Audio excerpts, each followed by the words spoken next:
Tshisekedi dit qu'il n'y a que Kagame et moi qui sommes capables de mettre fin à cette escalade. Qu'est-ce que cela voudrait dire? Est-ce aujourd'hui la paix passe à tout prix par les deux hommes, ou il faut que chacun de nous, ou chacun de Congolais joue véritablement un rôle, y compris Joseph Kabila?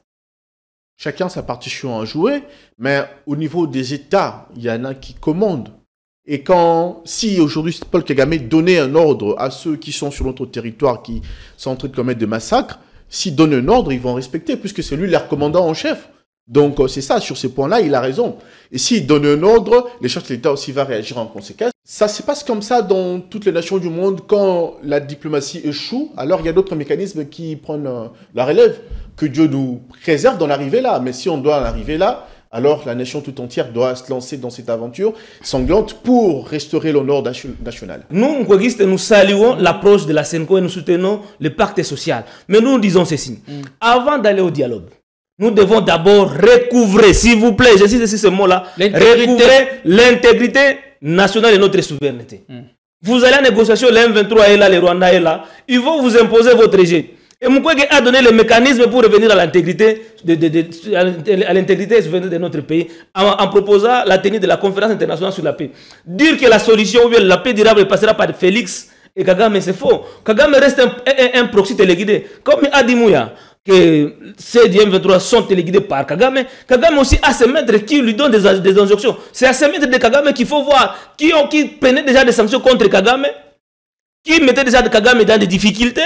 Par rapport au crime et massacre que Kagame avait occasion dans notre pays, que malheureusement le gouvernement avec sa diplomatie de Mme Kaikwamba a donné encore le bouée de sauvetage. Ça c'est compliqué.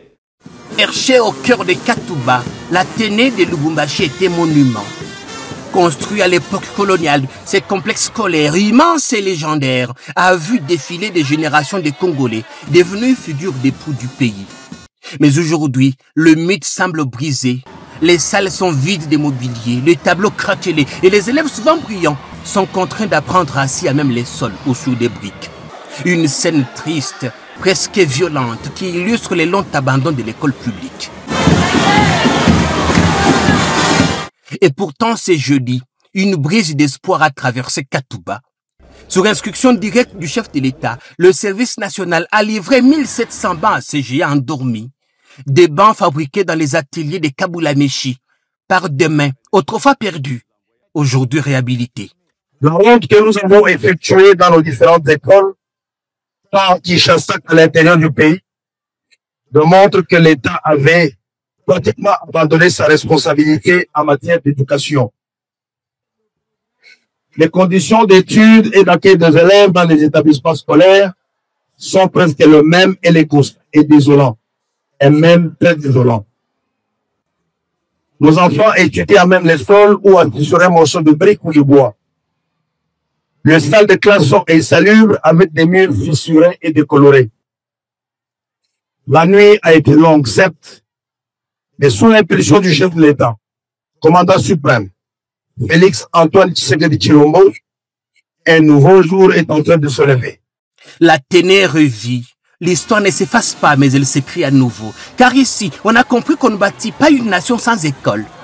Pas d'école non plus sans mobilier. C'est donc fruit du travail et de discipline vient d'améliorer de manière significative les conditions d'apprentissage de nos élèves et des conditions de travail de nos enseignants. De la 4e militaire et je peux vous accueillir et vous rendre les honneurs à l'occasion des remises officielles de banc au camp militaire au camp. Je vous invite à passer les détachements en revue. Et comme pour rappeler que l'éducation ne s'arrête pas qu'aux grandes villes, le lieutenant-général Jean-Pierre Kassongo-Kabouik a ensuite pris la direction du camp militaire Vango pour y remettre 400 bancs au complexe scolaire de la 22e région militaire. Là aussi, un geste fort, discret mais chargé d'essence, la République réaffirme son rôle protecteur jusque dans ses écoles militaires. Prenons l'occasion de dire merci et fidélité au commandant suprême des armées, de la police nationale et du service national qui fait de l'éducation pour tous les enfants congolais une priorité de son mandat. Après la vision sur la gratuité de l'enseignement, aujourd'hui,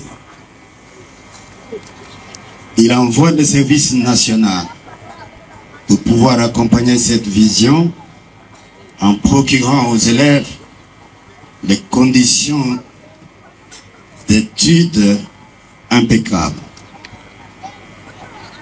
Je pense que vous-même, commandant, quand vous allez visiter quelques salles de classe, vous allez couler quelques larmes de vos yeux. Derrière ces actes, une vision s'affirme, celle d'un État stratège qui place l'éducation au cœur du redressement national.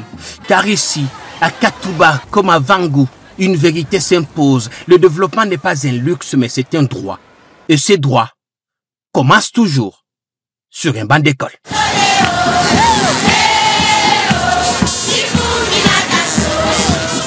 Chez vous, un cadre moderne et paisible pensé pour votre bien-être. Des appartements spacieux baignés de lumière conçus pour un confort absolu. Un salon convivial, une cuisine moderne et 3 chambres élégantes pour un quotidien serein. 2 salles de bain raffinées pensées pour votre confort et votre bien-être.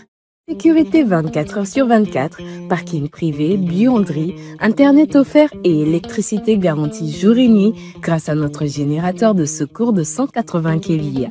À Joa Place, fini le coupure, place au confort.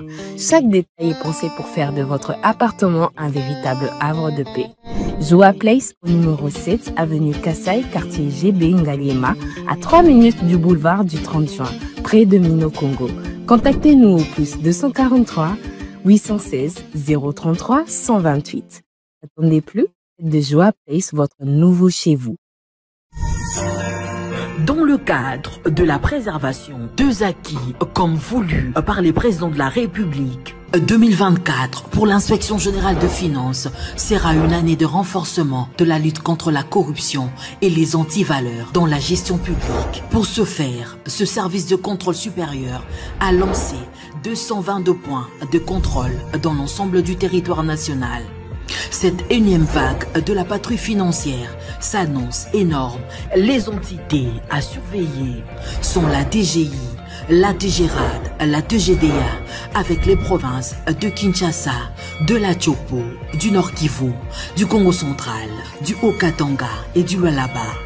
Aussi dans le lot du contrôle, 12 ministères sont concernés, 44 établissements et entreprises publiques, 7 provinces et 12 entités territoriales décentralisées et enfin la chaîne de la dépense publique. Les contrôles a priori, dit la patrouille financière, restent le mode par excellence du contrôle des finances publiques en RDC.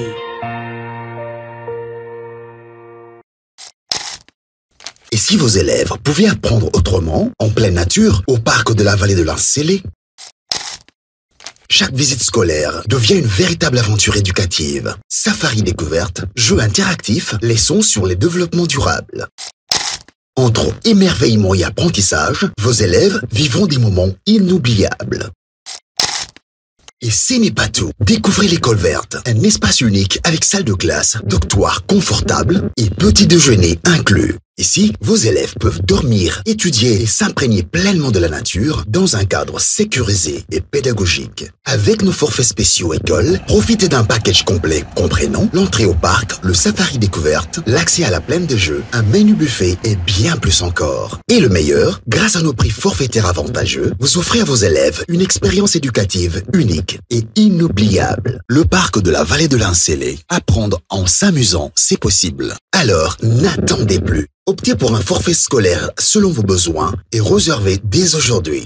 Téléphone plus 243 89 603 27 13 plus 243 81 389 13 77. Contact WhatsApp plus 277 934 025 41.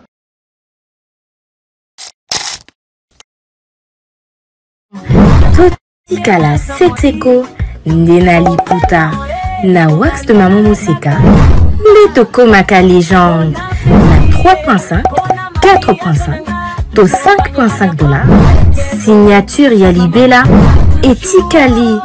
Inoubliable avec le wax de Maman Moseka.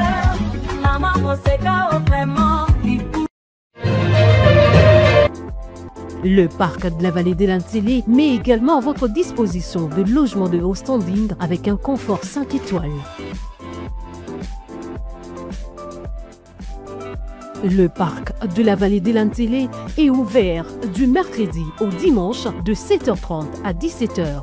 Pour tout renseignement, contactez-nous au plus 243 89 60 32 713 ou encore au 243 81 231 68 82. Totikala Seteko, Nenali Puta, na wax de Maman Moseka, Letoko Maka Légende, na 3,5, 4,5, to 5,5 $. Signature Yalibela et Tikali. Inoubliable avec le wax de Maman Moseka.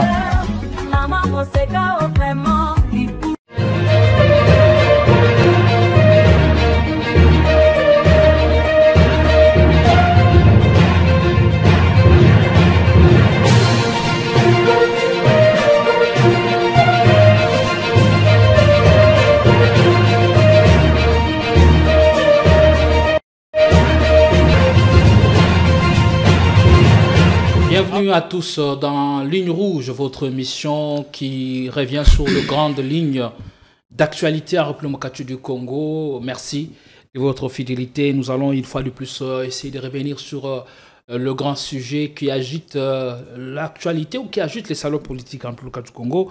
On parlera du discours ou de la méthode du président Tshisekedi à Paul Kagame et les réactions qui ne s'est pas fait attendre du côté rwandais.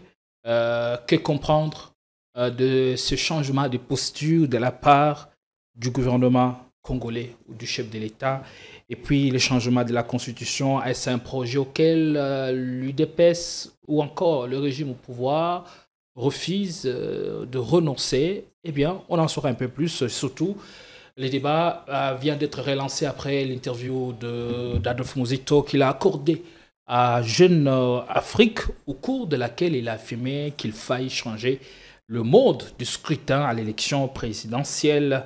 Merci, vous êtes bien en place et nous espérons que vous aurez passé un excellent moment de télé en notre compagnie. Pour en parler, deux intervenants sur ce plateau avec moi. On a Larousse Mouya, cadre de l'UDPS à ma droite. Soyez les bienvenus. Merci, M. Jadon, merci pour votre invitation. Salutations à mon co-débatteur qui est avec moi sur ces plateaux. Et mes salutations aux braves gens qui nous suivent à partir de leurs écrans dans toutes les provinces de la RDC ainsi que dans la diaspora. Donc on est ici pour parler de la République qui nous tient à cœur dans l'esprit patriotique. Merci. Et je rappelle que Larousse Mouya fait partie de la jeunesse intelligente de l'UDPS. Oui, peut-être que vous pouvez voir les choses sous un autre angle, ça dépend de l'angle auquel on appartient. Et moi, je le trouve percutant et intelligent. Au-delà de divergences de points de vue qui peuvent exister certainement entre les humains. Soyez le bienvenu. Merci beaucoup, ça me va droit au cœur. On est là pour servir la nation. Merci beaucoup et j'espère que votre voix sera entendue. Merci. Nous avons aussi à ma gauche et à votre droite, bien entendu, Marius Moubalama.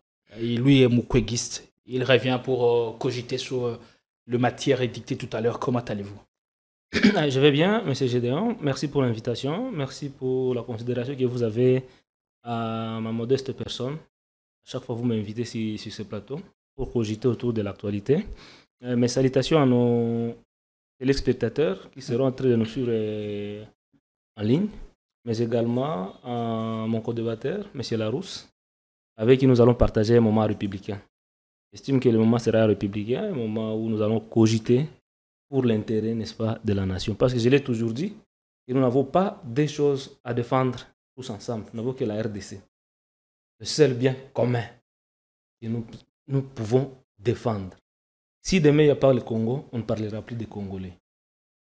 Et donc, à l'intérêt général, nous serons là pour défendre l'intérêt national.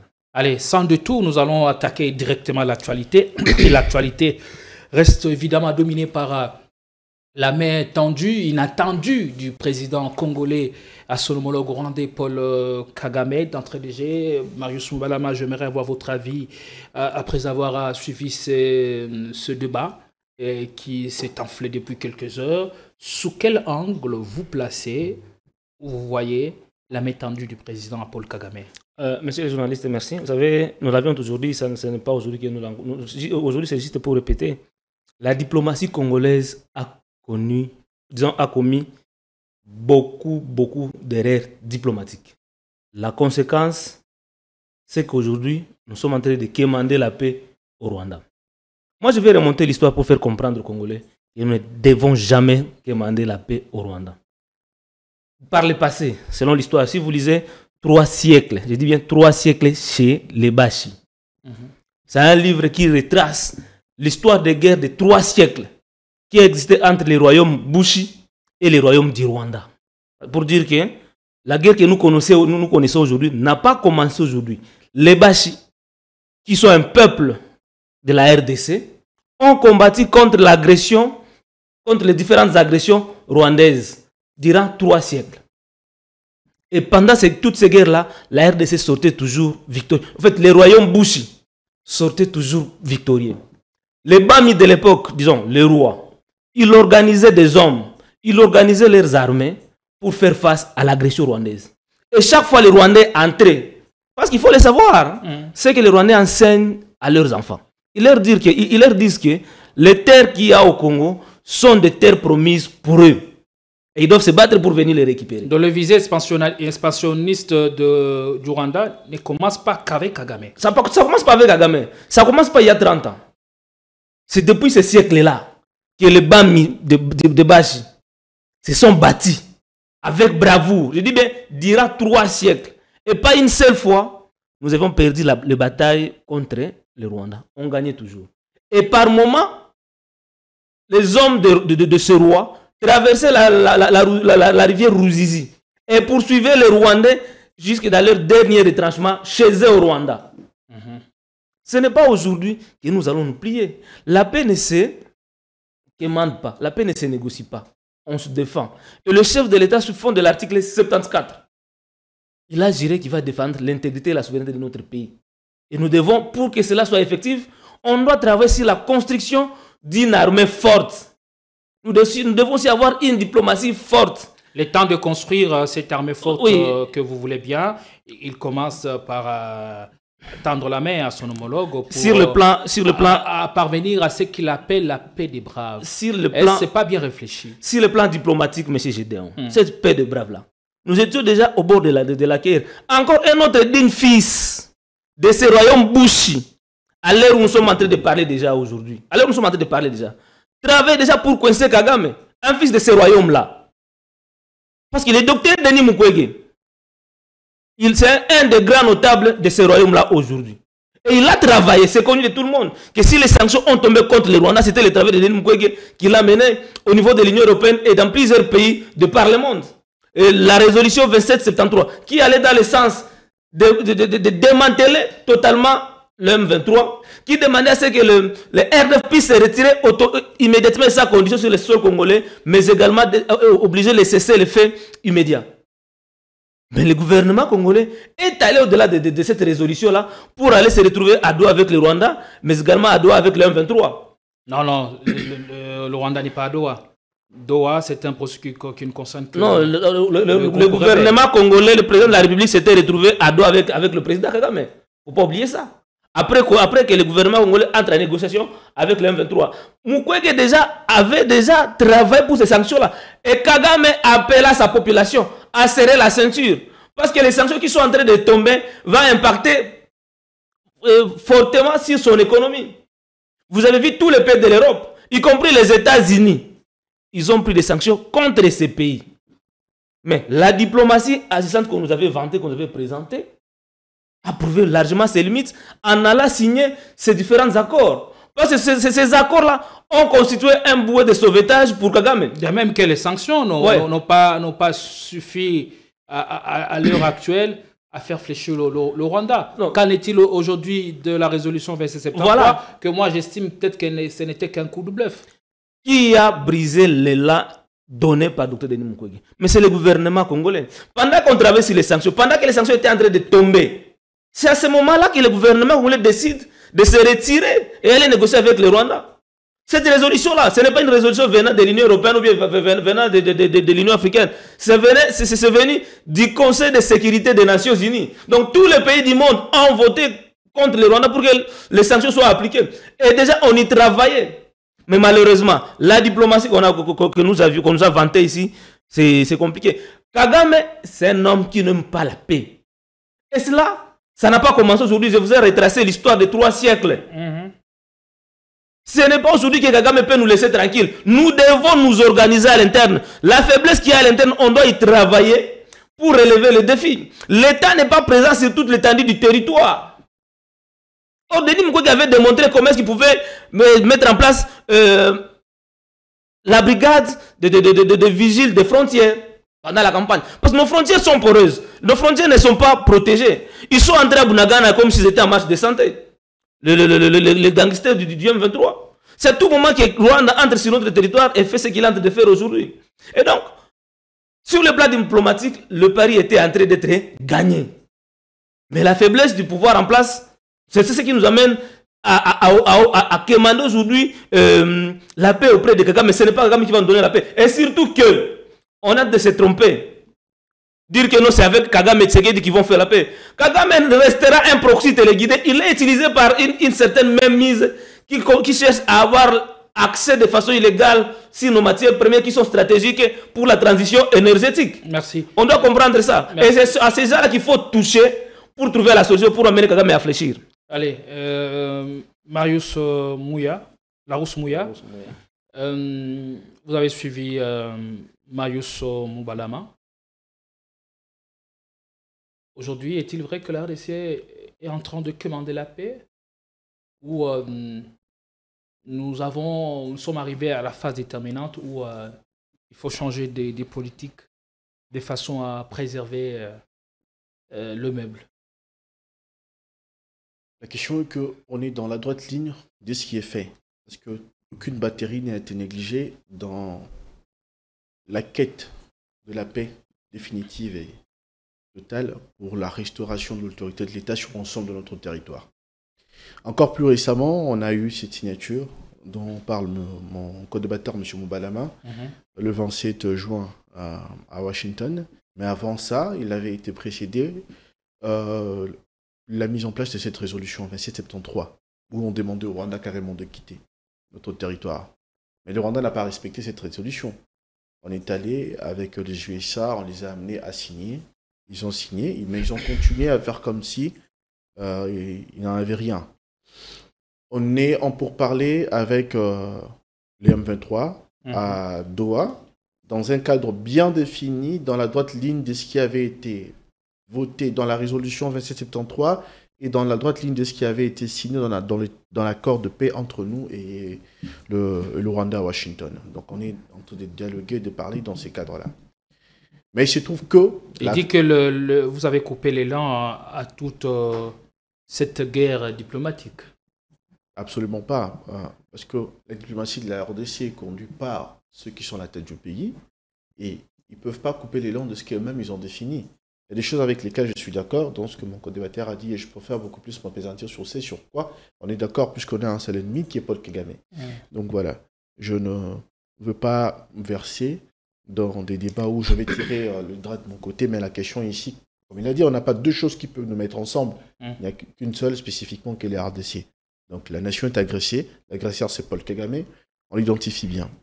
Alors, parler avec les M23, oui, obtenir la cessation des hostilités, effectivement, mais la vérité est que c'est lui qui a la traite. Il a retracé l'histoire, il a parlé de 3 siècles d'agression rwandaise sur nos communautés de l'Est de la République spécifiquement. Kagame n'a pas commencé aujourd'hui, et cette agression ne fait pas que de mort à l'Est de la République. Il ne parle pas de Kagame, il parle du plan rwandais contre la République démocratique du Congo. Donc le visée expansionniste ne commence pas avec Kagame aujourd'hui. Absolument.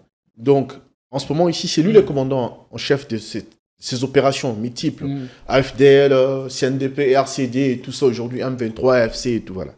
Donc, lui, aujourd'hui, il a la capacité, effectivement, de dire à ces gens-là, donner un ordre, puisqu'ils sont dans des formes d'opérations militaires, donner un ordre de cesser les hostilités, ça se passera comme ça. J'ai entendu des gens, surtout du côté rwandais, ils disaient que vous avez amené un débat qui n'a pas à avoir lieu dans un cadre des affaires. Vous êtes des hommes d'affaires aussi, vous ne pouvez pas aller investir, mais créer une boutique dans un quartier où il y a tout le temps de Kuluna. C'est pas bon pour vos affaires. Les gens ne vont pas vous dire, vous allez dépenser, on peut même vous piller. Donc, avant d'appeler les gens de venir investir chez vous, il faut prendre en compte spécifiquement le climat des affaires, dont il est question, entre autres la sécurité. Voilà. Donc, ils veulent éluder les débats, dire que non, il a amené un débat qui n'a pas à avoir lieu ici. Alors, le chef de l'État dit, je prends en témoin ces forums, à travers lui, le monde. Et je vous demande aujourd'hui qu'on puisse travailler pour la paix, appeler vos gens, demandez-leur d'arrêter. Dans la droite ligne de ce qui est fait, parce que, qu'est-ce qui a été fait? La signature de l'accord que nous avons tous salué. C'est aussi demander au Rwanda de prendre ses responsabilités. Ils ont fait des fous fuyants parlant des FDLR et tout le trali, mais on sait qu'à un moment donné, eux-mêmes, ils sont parvenus à nous dire que les FDLR, ça n'a jamais plus été une sorte de menace pour eux. On est allé dans tout ce qu'il faut pour en terminer. Mais la question est qu'au moment où le chef de l'État tient ces discours-là, sur la ligne des fronts, les batailles continuent. Sur la ligne des fronts, notre aviation continue de pilonner des positions ennemies. Hier, on a fait plusieurs capturés et plusieurs éléments du Rwanda se sont rendus auprès de nos hommes. C'est ça la vérité. Mais ça, c'est la face de ce que les gens n'ont pas vu. Bon, certains journalistes et spécialistes écrivent sur la question spécifiquement. Certains sont plus restés sur la main tendue. Même quand une situation d'hostilité parvient à se régler dans l'hostilité, la guerre, et que vous finissez par gagner, mais une guerre finit toujours sur une table, puisque vous devez signer des traités de paix, vous devez définir de termes, établir des responsabilités, voir qu'est-ce qui va payer les réparations dans ce qu'il y a eu comme casse. Donc, c'est ça. La diplomatie, c'est une forme de pendant pour la guerre. Bon. Et pour faire une guerre, entrer dans une guerre intensive, j'entendais certains expliquer que l'on doit bombarder les Rwandais spécifiquement. Moi, je suis pour cette ligne, assez efficacement. En ce moment, on est en cours d'un processus diplomatique. Vous ne pouvez pas, pendant que vous êtes dans ce processus, lancer les hostilités à grande échelle. Et en même temps, il y a des formes de préparation qui sont faites en cours dans le secret de la défense. Alors, on se demande alors qu'est-ce qui a concrètement changé pour qu'aujourd'hui, le président Tshisekedi adopte un autre ton, contrairement à celui qu'il avait tenu il y a quelques mois. Je me rappelle lors de l'élection, la campagne présidentielle, il a affiché un ton ferme, sévère, vis-à-vis du boucher de Kigali. Je parle bien de Paul Kagame. Il a promis même de faire feu au Rwanda. Et à la moindre escarmouche, il marcherait sous Paul Kagame et tout son régime. Qu'est-ce qui a changé aujourd'hui pour que le ton qu'il a adopté il y a quelques mois change finalement? On a vu tout ce qu'il y a comme médiation autour.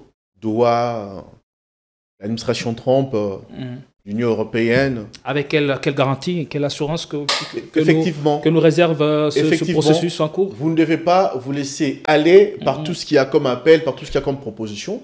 Vous devez avoir votre diktat. Nous, ce que nous voulons, c'est la restauration totale de nos espaces et la restauration de l'autorité de l'État. Donc voilà. Mais une question sur laquelle nous tenons spécifiquement, c'est parce qu'il ne peut pas y avoir de paix durable sans justice équitable. C'est là où ils ne veulent pas nous entendre. Ils veulent que nous puissions, par exemple, quand ils parlent des dialogues, c'est encore dans le format des 1+4, où des gens qui avaient tué nos compatriotes exigeaient de rester là où ils avaient commis des massacres. Et cela leur avait été accordé. Vous vous imaginez un homme ou une femme qui se rendait compte que ces éléments ici avaient violé ma femme, mais ils sont restés là, ils commandent à ces endroits-là. Avec armes et munitions, notre population dans l'Est de la République a vécu dans la peur. Est-ce qu'on a le moyen de leur imposer un non catégorique? Nous avons les moyens. Nous avons les moyens et on va les contraindre, on va l'obtenir. Surtout, ils ne veulent pas quoi? Ils veulent que nous puissions dialoguer comme ça, qu'ils puissent rentrer dans les institutions et surtout qu'on ne parle pas de la justice. Alors que des responsabilités doivent être établies. C'est une question qui est encore longue et même quand on va terminer avec, même quand la dernière cartouche sera tirée, on va continuer à exiger les réparations, la justice, les responsabilités devraient être établies. C'est ça que Paul Kagame ne veut pas entendre. Lui et ses hommes, ils ne veulent pas entendre parler de ça. Et à ça, nous tenons jusqu'au bout. Pas des dialogues s'il faut élaguer la question de la paix, de la justice, de la responsabilité de tout un chacun qui doit être établie. Donc voilà. Merci. Il y a le ministre des Affaires étrangères qui a, dans la foulée, réagi à la main tendue du président congolais Félix Tshisekedi. Il a qualifié cet acte d'un cinéma politique. C'était ça bien le mot, Marius Moubalama. Êtes-vous d'avis que cette main tendue du président Tshisekedi avec cette diplomatie que d'aucuns qualifient des versatiles d'inconséquentes est en train d'humilier la République démocratique du Congo sur la scène internationale? Merci. Permettez-moi d'abord de dire à M. Mouya qu'il n'a pas la place à l'IDPS. Comment ça? Il n'a pas vraiment la place à l'IDPS. Il est membre fictif de l'IDPS. Laissez-moi m'exprimer, messieurs les journalistes. Il n'a pas place à l'IDPS. Sa place, c'est où? À côté de Dr Denis Mukwege, nous avons besoin des intelligences comme ça. La porte elle est grandement ouverte. Parce que quand vous plaidez pour la justice, ça n'a jamais été le cas. Là où vous êtes aujourd'hui. La justice, c'est nous qui demandons depuis longtemps. Et nous saluons quand même le chef de l'État qui, du haut du tribune de l'ONU, a demandé cette fois-ci que le génocide congolais soit reconnu, que la justice soit faite. La justice et la réparation.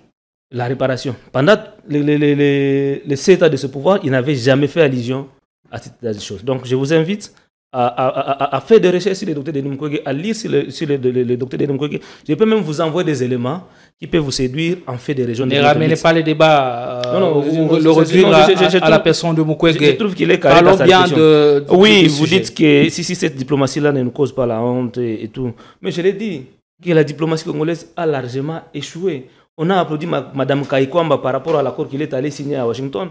Mais malheureusement, tous les autres politiciens congolais, de la majorité comme de l'opposition, la plupart, eux aussi ont salué cet accord-là. Il n'y avait que nous, et un petit poignet de Congolais qui avaient dit au pouvoir en place que cet accord-là ne va pas nous amener à une paix durable. Surtout que nous sommes en train de brader nos richesses, nous sommes en train de mettre en péril l'intégrité et la souveraineté. On nous avait traité de tous les noms d'oiseaux. Non. Aujourd'hui, à quoi servirait de garder les richesses pour nous-mêmes si elles sont cause des guerres à répétition que nous vivons dans la partie? Ça, c'est quelle réflexion? On ne garde pas nos richesses pour nous. C'est une question que je vous pose, c'est pas une réflexion. On ne garde pas nos richesses pour nous, mais il y a possibilité de mettre en place des mécanismes de gagnant-gagnant. Si le Rwanda veut travailler au Congo, il a la possibilité, monsieur les journalistes, prenons les cas dans les domaines de tourisme, il a la possibilité de créer une entreprise de droit rwandais au Congo. Nous avons des banques ici qui ne sont pas des banques congolaises, ce sont des banques de droit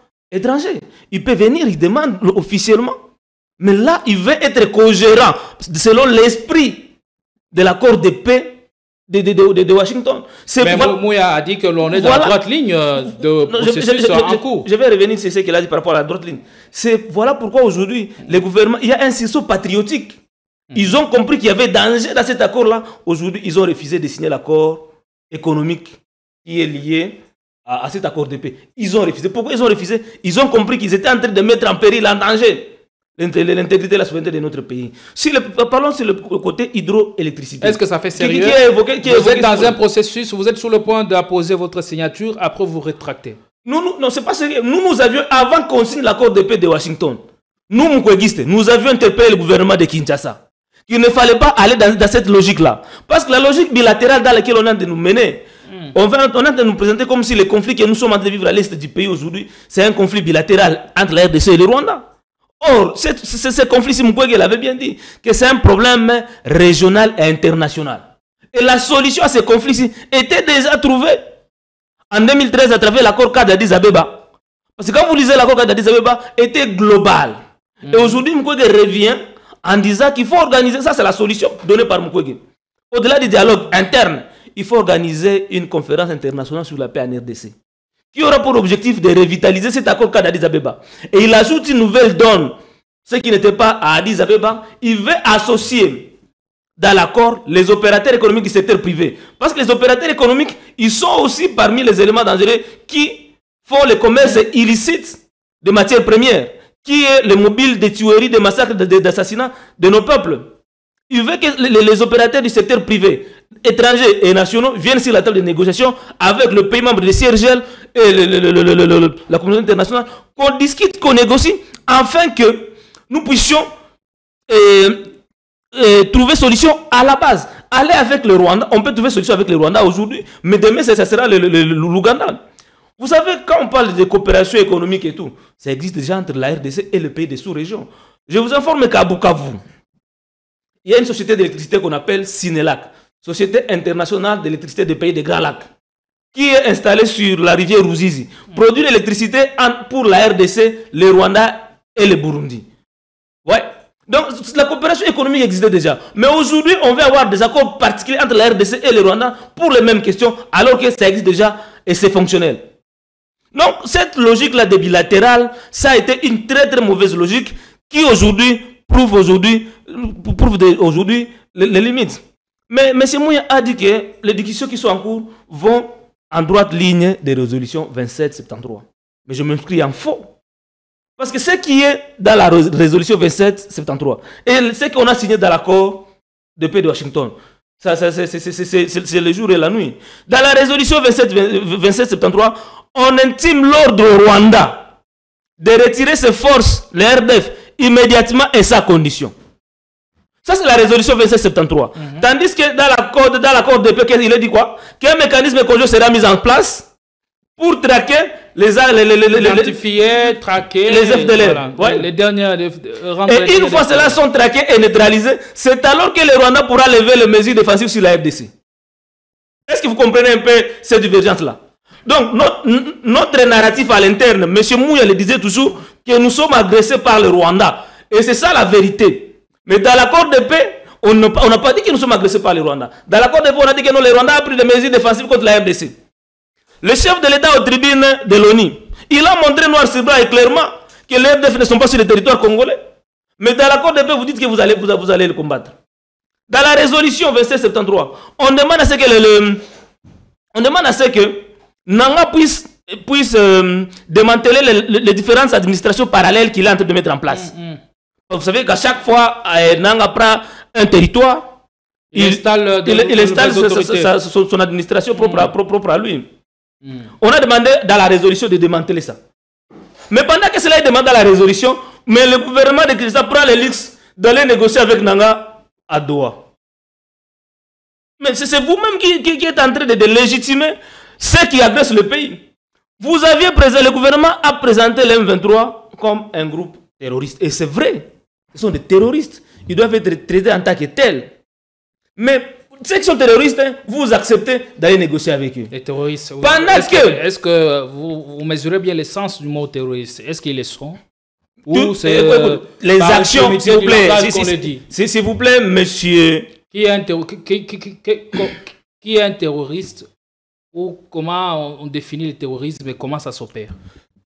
Tous les massacres, tous les assassinats, tous les tueries qui se vivent à Goma, à Bukavu, dans toutes les zones occupées aujourd'hui. Les acteurs des droits, les activistes des droits de l'homme n'ont plus mot à dire dans ces zones-là. Et ça, ce n'est pas des actions qui s'apparentent au terrorisme. Ça s'apparente, mais ce n'est pas les terroristes. Non, quand vous tuez des gens, vous occasionnez des viols. Parce que nulle part au monde, les groupes terroristes sont appelés à être réduits en néant. On ne discute pas avec un groupe terroriste. C'est ça que je suis en train de dire. C'est ça ce que je suis en train de dire. Voilà, vous me comprenez. Vous me comprenez. C'est ça la grosse erreur commise par l'administration, par la diplomatie congolaise. Pendant que vous traitez ces gens-là de terroristes, c'est ce que vous avez présenté au monde. Mais vous-même, pendant que le monde a déjà pris une décision, une résolution, mais vous décidez d'aller négocier avec eux. Vous les légitimez. Non, ils ne sont plus terroristes, vous leur donnez une certaine valeur. On a qualifié ces groupes de terroristes, mais on n'a pas su le démontrer. Ouais. Pour preuve, c'est qu'aujourd'hui, tout le monde converge vers l'idée de dialoguer, de négocier avec ces gens-là. Pour arriver à la paix. 30 secondes. Je reviens sur la question de la justice qu'a évoqué M. Larousse Mouya. On ne pourra jamais s'imaginer construire une paix durable tout en marchant sur les attributs de la justice. L'accord de paix signé à Washington a largement marché sur les attributs de la justice. On a ignoré la justice. Et quand je parle de la justice ici, crime de guerre, crime contre l'humanité, je vois la justice du genre tribunal pénal international ou CPI. Parce que c'est ce qui est de la compétence, n'est-ce pas, de CPI ou bien du tribunal pénal international. Quand vous lisez les rapports mapping, tous les massacres qui sont retracés là-bas, ils sont caractérisés, ils sont du caractère du génocide. Quand on s'attaque à toute une ethnie, on veut embrasser tout un groupe religieux. Vous connaissez le Malkia au Oubembe, l'église qu'on avait, dont on a tué les fidèles, plus de 120 fidèles dans le Oubembe. Ça, c'est déjà un génocide. Mais là, c'est une question qui peut être comprise à double entente. Le génocide, ça va d'une analyse politique et juridique. Il ne suffit pas seulement de se limiter à dire que nous vivons un génocide. Il faut qu'une analyse juridique soit nous ne sommes pas pour prouver que réellement on est en face du génocide. Merci beaucoup. Je finis. Bon. La parole va tourner, vous allez revenir. Gardez la main. Larousse Mouya. La question, c'est de savoir, le président a bien fait d'étendre la main à Paul Kagame. Peut-être, il s'est rendu compte de quelque chose que toi et moi, nous ne savons pas encore. Peut-être qu'il constate que le processus dans lequel le pays est engagé ne donneront pas le résultat escompté. Je parle en termes de probabilités. Il est peut-être probable qu'il s'est rendu compte de quelque chose. Ma question, à quand le président fera-t-il de même avec l'opposition? À quand la main tendue à l'opposition? Parce que tout le monde nous rappelle qu'il faut un dialogue à l'interne, un dialogue national inclusif. Dialogue national inclusif. Je ne pense pas qu'au moment où votre maison commune est agressée, c'est le moment où les gens peuvent profiter pour essayer d'avoir des positionnements politiques. Je trouve ça anti-patriotique en ce qui me concerne. Je trouve ça très malsain. Très malsain. Parce que nous savons ce qui se passe. D'un côté, il y a certains, parmi ceux qui demandent ces dialogues, vous reconnaissez que l'agresseur c'est Kagame. D'autres ne le reconnaissent même pas. Et vous savez que c'est une agression rwandaise, mais vous êtes en train d'expliquer aux Congolais que la paix va revenir si nous parlons. Alors c'est vous qui avez des armes en train de tuer nos populations. Alors que tout le monde, ça a été établi par tout le monde aujourd'hui que l'agresseur c'est Kagame. Les armes viennent de là. Et ça ne date pas aujourd'hui l'agression que le Rwanda fait à nos terres. Mais vous nous expliquez que si on dialogue avec une telle part de la classe politique, la paix va revenir. Donc ça veut dire que c'est vous qui êtes commandé par Kagame. Donc voilà. Et qu'est-ce qu'il demande dans cette forme de dialogue qu'il demande? C'est obtenir un peu le format de ce qu'on a eu avec les 1+4, où des gens qui avaient tué, qui avaient massacré, qui sont inscrits dans le rapport de mapping, étaient revenus avec post-grade et tout, notabilité. Ils étaient devenus des intouchables. Ils sont encore là aujourd'hui, ils donnent des leçons. C'est pas comme ça qu'on construit une grande nation. Avec des gens qui ont versé du sang de nos compatriotes, qui continuent à être recyclés dans la classe politique, et à gagner encore plus d'argent. Et le jour où ils sont battus aux élections, le jour où ils ont d'autres raisons rappelées par leur autorité morale, les chefs des terroristes, moi j'appelle ça, c'est du terrorisme. Ce qui se passe, c'est ce que nous avons vécu pendant plus de 30 ans. C'est un génocide. Donc quand ils sont rappelés pour reprendre du service, agresser la nation, alors voilà. Donc, à chaque fois que Kagame ne sera pas content, il aura toujours ces éléments dans la politique congolaise, dans l'armée, dans notre appareil judiciaire. Et s'il n'est pas content d'une telle ou telle autre chose, alors il peut toujours activer un autre mouvement. Il en est fini. Pour mettre fin à ça, c'est comme ça qu'on doit aller mettre définitivement fin à cette crise, par la diplomatie si possible, ou sinon par la guerre. Et si on va dans une guerre intensive vis-à-vis du Rwanda, on nous aura conduit des forces, puisque ce n'était pas notre première option. On nous aura conduit des forces. Et enfin, ce qui fait la force dans une guerre, c'est l'arithmétique. Et en termes démographiques, voilà, nous avons tout ce qu'il nous faut pour mettre à mal le Rwanda et le mettre à genoux. Mais ce n'est pas dans l'intérêt de la RDC, spécifiquement, au fond, on mettre le Rwanda à genoux. Je ne connais pas de pays qui change d'adresse. Le Rwanda, c'est un voisin. On est là, on restera voisin. Il y a deux éléments perturbateurs qui sont comme Paul Kagame et tous ceux qui travaillent avec lui, James Kabarebe, et tout ce cortège de malheurs qui ont endé la RDC depuis très longtemps. Ce sont des personnes qu'il faut, d'une manière ou d'une autre, éliminer leur action. Mais Mais même avec la cessation de ces hostilités par la guerre ou par la diplomatie, ce sont des personnes qui doivent être traduites en justice. Le chef de l'État en a parlé récemment du haut de la tribune des Nations Unies, où il a parlé, où il a évoqué les rapports Mamping. Ça remet en cause pas que les autorités rwandaises. Vous n'êtes pas pour le dialogue à l'interne, mais pourtant c'est ce qui nous est demandé par tous. Pas par tous. Par L'ambassadeur l'a rappelé récemment. Par une et classe. même c'est ce qui est même convenu à Washington. Par une classe. Le processus où l'accord ne sera pas complet sans l'accord final du Doha. Les dialogues, ça... Et toujours, même le dialogue à l'intérieur. Le dialogue, ça fait partie de notre culture. Échanger et parler. Mais parler pour quel objectif? Puisque nous savons que ceux qui demandent le dialogue en ce moment et qui nous expliquent que non, la paix sera rétablie une fois qu'on aura parlé, ne montreront pas au front. Ce ne sont pas des experts stratèges en attaque, en ceci, en artillerie, voilà. En rien. Donc, ce sont des gens qui vont exiger des postes après. Et quand ils vont obtenir ces postes, ils vont continuer, la vie va et tout ce qui va avec. Donc, alors que la question qui nous pend au nez depuis plus de 30 ans, c'est la guerre à l'Est. La guerre avec qui? La guerre avec Kagame. Tout le monde le sait aujourd'hui. Donc voilà. Alors que la guerre avec Kagame, parce que Kagame trouve des Congolais des services qui font allégeance à lui. Effectivement. Et il faut vider leur raison ou encore leur prétexte en dialoguant et en nous mettant d'accord sur la nouvelle trajectoire que nous devons donner à ces pays. Ce sont deux personnes qui ont été séduites par le discours de Paul Kagame, qui ont pris les armes pour endeuiller leurs compatriotes. Vous pensez, qu'est-ce qui va se passer une fois que vous dialoguez avec eux, ils sont dans nos institutions? Ils vont être au service, pas de la nation, mais au service du Rwanda. C'est comme ça que ça se passe.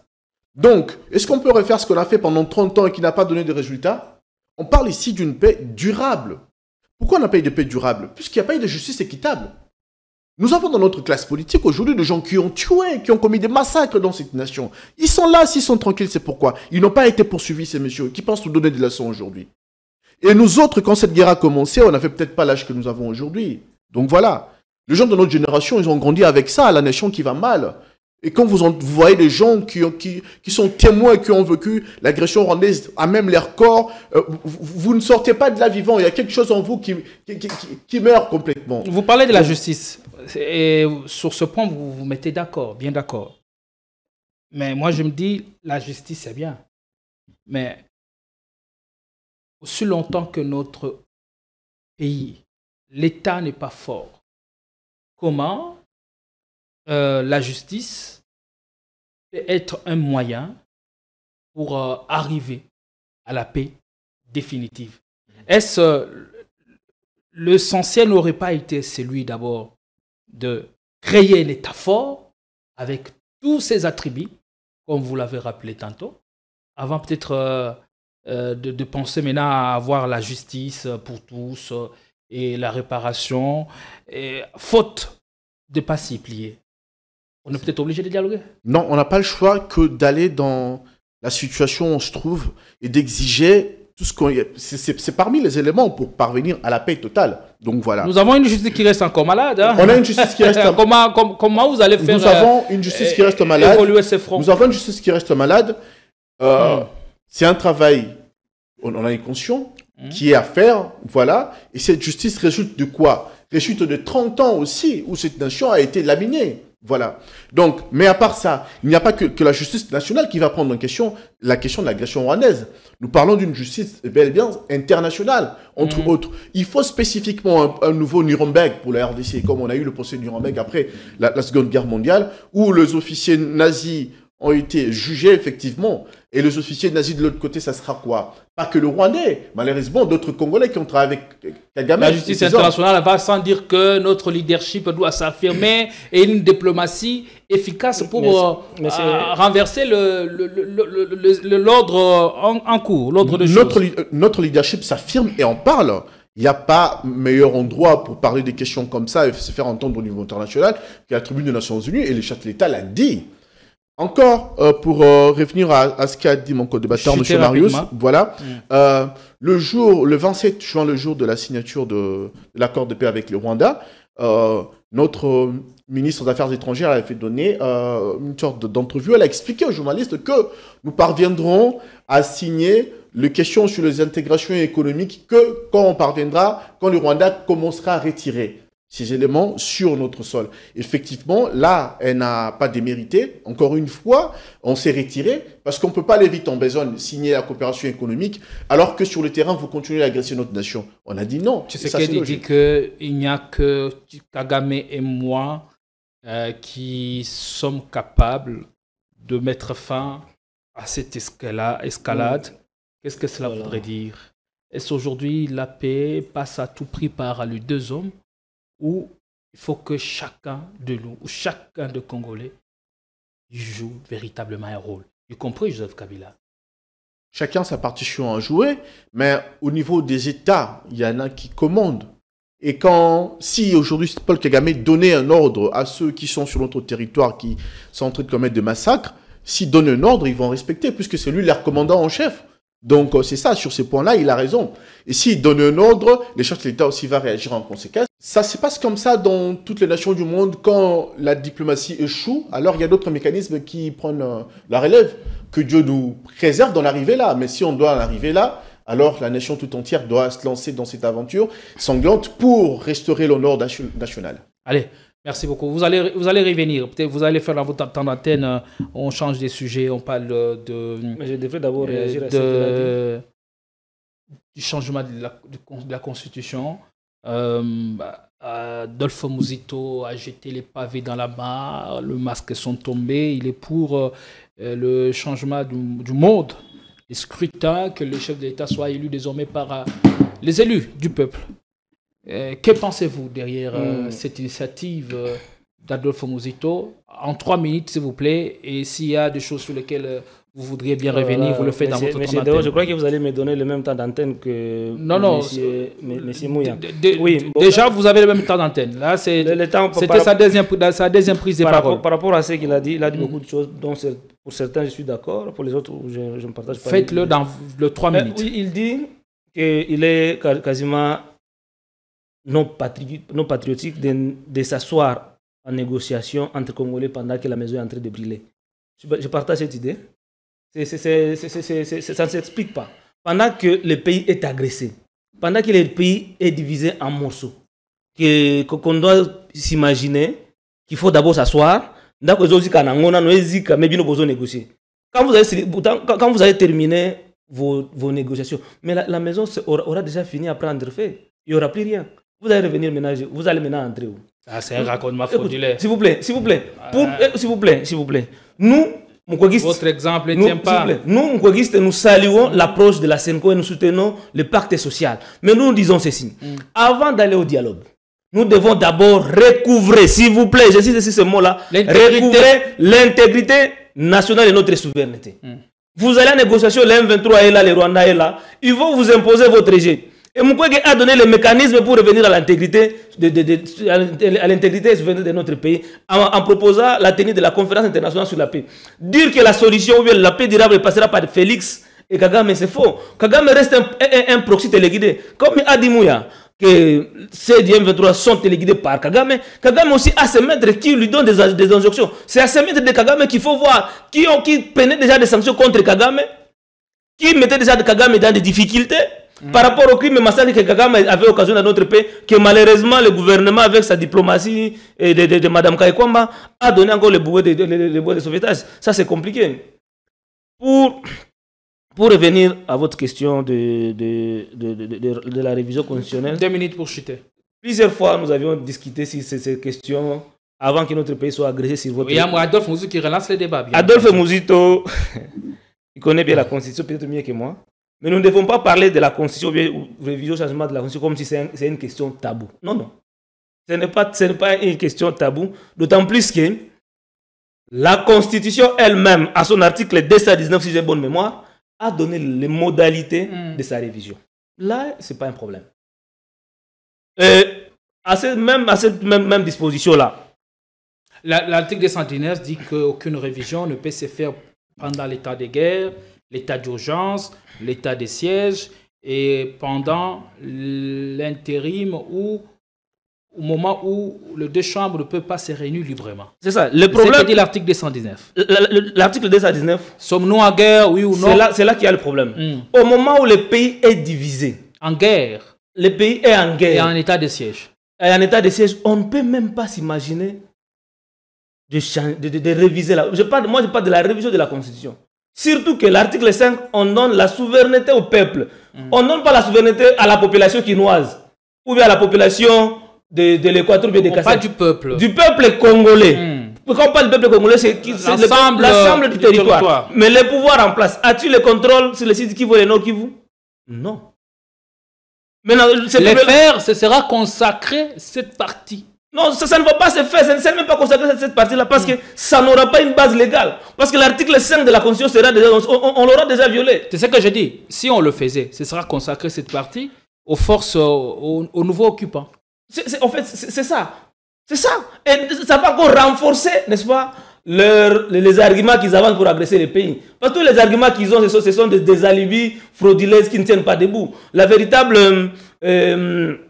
véritable motif de l'agression de notre pays demeure les minerais stratégiques qui sont sur notre territoire. Rien d'autre que ça. Et donc, dans des conditions comme ça, on ne peut pas s'imaginer à un changement quelconque. Et quand vous vous souvenez très bien le début de ces débats ici. Et quand ils ont commencé, ils parlaient du changement. Parce qu'ils parlaient de la révision. Parce que la Constitution ne parle pas du changement. Il y a quelques réalités naturelles qui occasionnent les changements. Ou bien, par exemple, je peux prendre par exemple une rébellion qui arrive à Kinshasa. Ça peut amener à un changement constitutionnel. Parce que la rébellion renverse l'ordre institutionnel.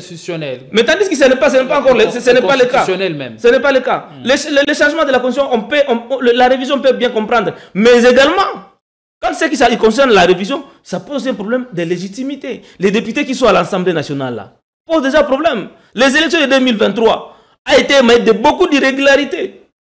Et ces gens-là n'ont aucune légitimité, vraiment, n'ont pas la légitimité de parler au nom du peuple parce que nous voyons déjà leur comportement et ils n'ont pas cette légitimité de toucher ou bien de chercher à tripatuer la Constitution. Et donc, ce sont des rêves, ce sont des utopies qui ne vont pas arriver. Moussito, il est déjà au pouvoir, il s'est battu pour être au pouvoir. Nous l'attendons au résultat. Qu'il laisse le Congo marcher dans le sens où il est en train de marcher aujourd'hui. Nous devons, ce qui doit d'abord conquérir notre réflexion, c'est de travailler pour l'intégrité d'abord de notre pays. Ce n'est pas au moment où le pays est agressé que Moussito peut venir avec des débats comme ça. Qu'est-ce que lui, Moussito, a proposé pour que les chefs de l'État puissent trouver solution au problème qui est à l'Est? Parce que le changement dont tu parles ici, ça ne va pas participer, n'est-ce pas, à ce que nous puissions recouvrir notre intégrité. Des hommes comme ça devraient aller vraiment à la retraite et ne plus parler du pays. Allez, merci beaucoup. Larousse Mouya a terminé par là. Vous avez suivi les articles avancés sur ce plateau par Marius Moubalama. Pourquoi le changement de mode de scrutin à l'élection présidentielle au moment où le pays est en guerre? Effectivement, vous avez parlé d'une réflexion portée par un acteur politique de premier ordre de notre nation qui n'a pas commencé à réfléchir aujourd'hui sur plusieurs questions qui touchent à notre pays. Et je crois même qu'en son temps, M. Adolphe Mouzitou, le ministre, parlait déjà de faire la guerre au Rwanda. Et il était impopulaire. C'est une question qui est abordée. Et dans notre constitution, vous avez dit qu'il y a des dispositions définies pour voir dans quelle manière, sous quelles conditions et quels critériums on peut organiser un changement de cette nature-là. Donc voilà. Et ça, quand il a parlé, à nous autres, il a donné aussi les devoirs de commenter ou de réfléchir. Donc à chacun d'apporter sa position. Moi, ce qui me concerne, j'ai toujours été pour la révision de cette constitution sur plusieurs aspects. Parfois même, certains aspects que j'évoque, même mes amis de ma classe politique et de ma famille politique ne sont pas d'accord avec moi sur certains. Moi, je n'ai jamais été pour la décentralisation. Voilà, j'ai jamais été pour la décentralisation, mais je croise devant moi des gens dans ma famille politique qui aiment la décentralisation. Vous parlez de la décentralisation 26 provinces, le découpage territorial. Le découpage territorial et la décentralisation qui a été consacrée. Donc voilà. Pour moi, parfois, un ami me disait que tu as des mots forts, mais j'ai dit, mais pour moi, la décentralisation, ça a consacré un peu les régimes des responsabilités, où vous allez entendre tel vous dire non, ça ne relève pas de moi, ça relève de compétences de tel secteur, d'autres non, ce n'est pas les ministres de l'Intérieur, au niveau national, c'est celui au niveau provincial, donc voilà.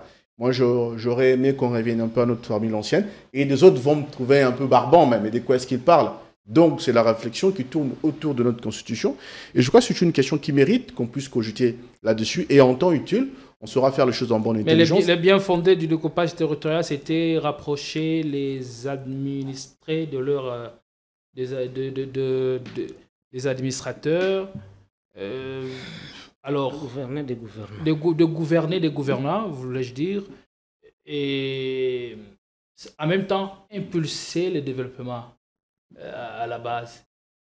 Alors, revenir à l'ancienne configuration. Est-ce qu'on était prêt?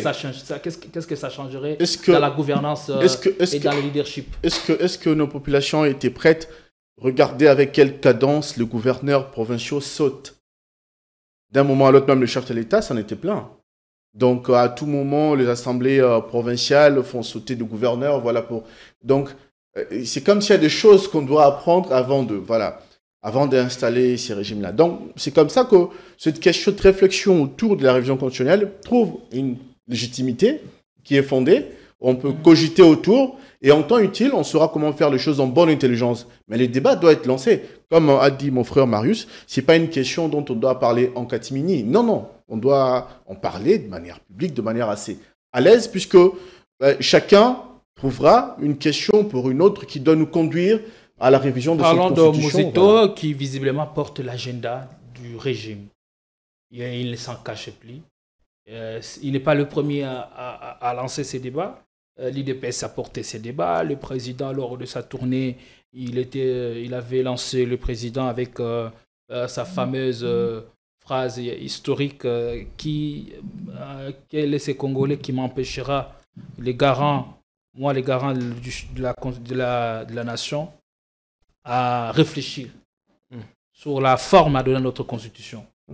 Alors, au moment où le pays est en paix, pourquoi vous permettez ce genre de débat? La question, c'est que sur plusieurs aspects, les gens n'ont jamais été, pour la plupart, on n'a jamais été d'accord avec cette constitution. Moi, en ce qui me concerne, jamais cette constitution qu'on appelle des belligérants. Qu'est-ce qui énerve dans cette constitution? Je vais vous raconter une anecdote. L'autre fois, la fois où il y avait match, c'était un mardi, je crois. Match entre la RDC et le Sénégal. Il y avait tellement d'embouteillages, je ne pouvais pas accéder au centre-ville et j'ai fini par prendre une moto. Et sur la moto, j'étais au milieu, le motard était devant, il y avait un monsieur derrière. Alors le monsieur n'arrêtait pas, il avait raison de dire, mais autant d'embouteillage, comment est-ce que je suis juste pour un match? Et puis il dit, est-ce que le chef de l'État ne pouvait pas mettre ces matchs à un autre jour? Alors le conducteur de la moto, il dit, mais papa, Makambouni le solo ba, et t'as les chefs de l'État, voilà, c'est le chef de l'État qui a décidé Makambouya match té. Alors, et puis il avait répondu un peu sèchement, le motard au monsieur derrière. Je prends un peu pour relativiser. Je dis non, Kouloutou, Azan a raison, Makambouya, et chef de l'État a décidé Makambouya match té. Et puis là il dit, Abino monani bosabata chilombo. Bino kaka izayote, bino kaka izamo kondité. Quand est-ce qu'on s'est décidé? Mobutu Azago pour ne pas jouer un match. Alors là je me dis, nous avons un peuple qui sociologiquement, on est habitué à voir nos moi Miki décider de tout. Dans notre sang, voilà, dans notre sang est inscrit le régime présidentiel. Dans notre sang est inscrit ça. Où vous voyez qu'il y a quelque chose qui se passe, on se dit mais, que le chef de l'État intervienne dans ces dossiers au niveau de la justice. Mais en même temps, vous allez trouver cette personne-là quelque part vous dire qu'on doit respecter la Constitution. Et il défend fermement. Mais quelque part, il vous dira non, le chef doit intervenir sur ce débat ici dans l'Assemblée nationale. Parce que c'est inscrit au fond de nous. Non, Marius, ça c'est une question glissante. Même la démocratie prône ce qu'on appelle la séparation de pouvoir. Et la séparation de pouvoir est définie selon le régime politique. Nous sommes dans un régime semi-présidentiel. Ça voudrait dire la séparation de pouvoir est souple. Et avec possibilité de voir le président intervenir. C'est cela mais c'est pas, s'il vous plaît. Mais il n'intervient pas de manière officielle. S'il vous plaît. Voilà. Merci pour la précision. S'il vous plaît, messieurs les journalistes. Vous savez. Non, il est dans son temps d'antenne. Non, il n'a pas confirmé. Il a beaucoup parlé. Non, il n'a pas confirmé. Chuté. D'accord. Donc, c'est un peu pour dire que dans notre ADN est inscrit le régime présidentiel. Et moi, j'aimerais voir un régime présidentiel. Je sais pas. L'école de la République, peut-être, et cette influence occidentale, a fait que nous puissions trop regarder du côté de l'Occident. Mais aujourd'hui, je ne me cache plus pour le dire.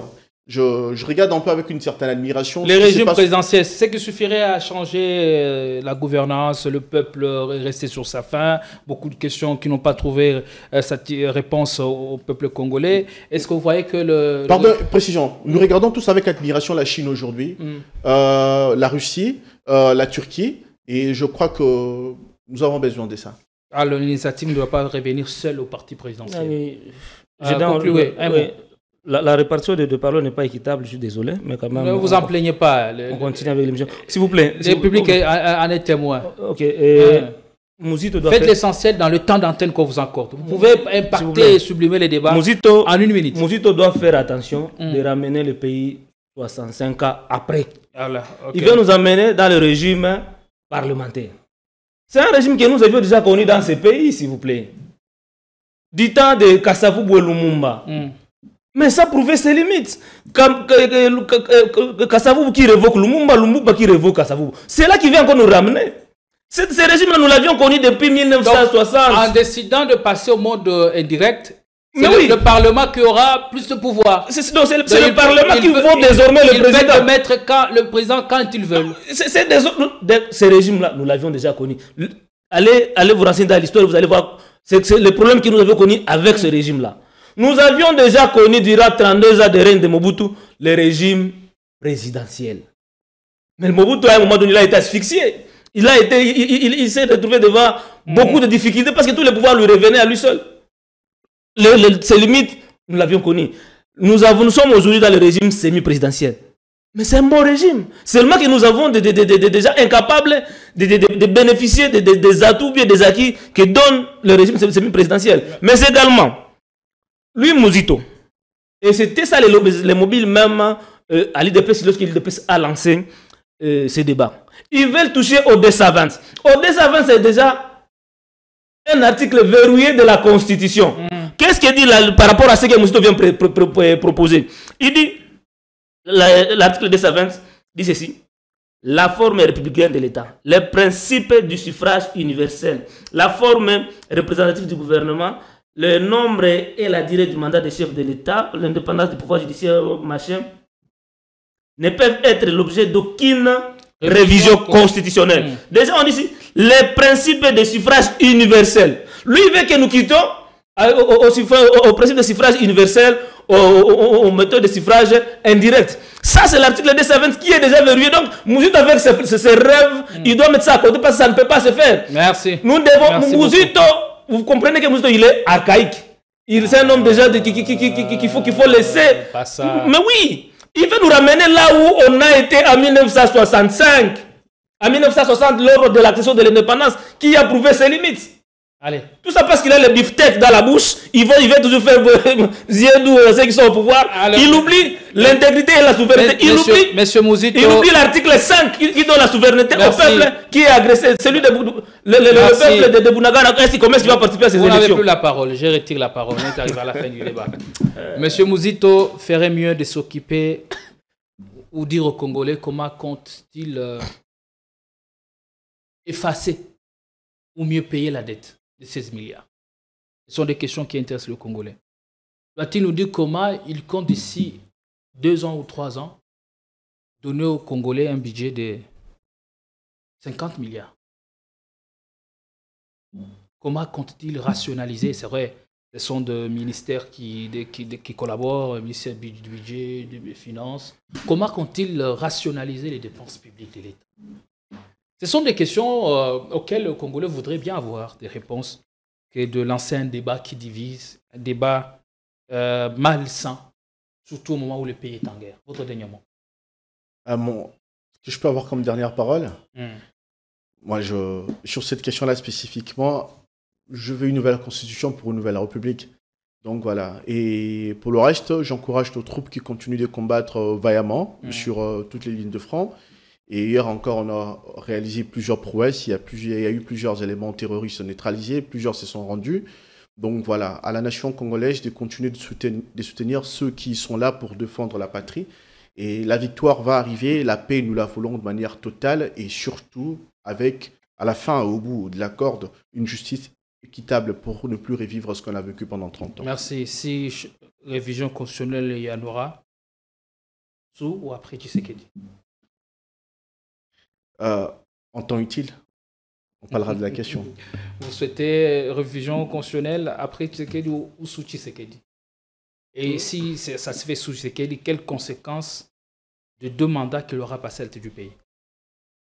Non, la constitution que nous avons aujourd'hui, Mbata l'avait dit, et c'est la meilleure constitution que le pays n'a jamais connue. Professeur Essambo avait dit que c'est une constitution très solide. Donc, on n'a jamais connu une constitution bonne que celui que nous avons aujourd'hui. Et rassurez-vous que nous ne l'aurons pas dans l'avenir. Veut dire que nous allons garder la même constitution, nous allons continuer avec. Peut-être que ça peut demander quelques amendements. Parce que la société, s'il vous plaît. Peut-être qu'une petite question et votre avis et on passe à autre chose. La société est en train d'évoluer, ça peut évoluer avec. Mais il y a des dispositions qui sont intangibles, auxquelles on ne touche pas. Alors, nos salutations les plus chaleureuses à Mukwege. Partout Merci. où il nous suit. Et s'il tombait sur cette émission, nous lui réitérons notre admiration pour le combat. Le combat qu'il mène depuis des années. Hein. Plus de 30 ans aujourd'hui. Plus de 30 ans. La réparation des femmes, oui. Il est rare de voir des Congolais qui acceptent de mettre leurs faibles moyens en profit de la communauté. Il y a même un film qui lui a été dédié. Ça, c'est vraiment louable. En tout cas, l'avant-première a été déjà lancée. Ouais. Et Munganga, c'est ça le titre. Munganga, c'est lui qui soigne. La question a quitté les tables et maintenant, c'est au niveau du cinéma. Et là, ça change toute la perception des choses, je crois bien. Oui, ce film-là, c'est un matériel didactique.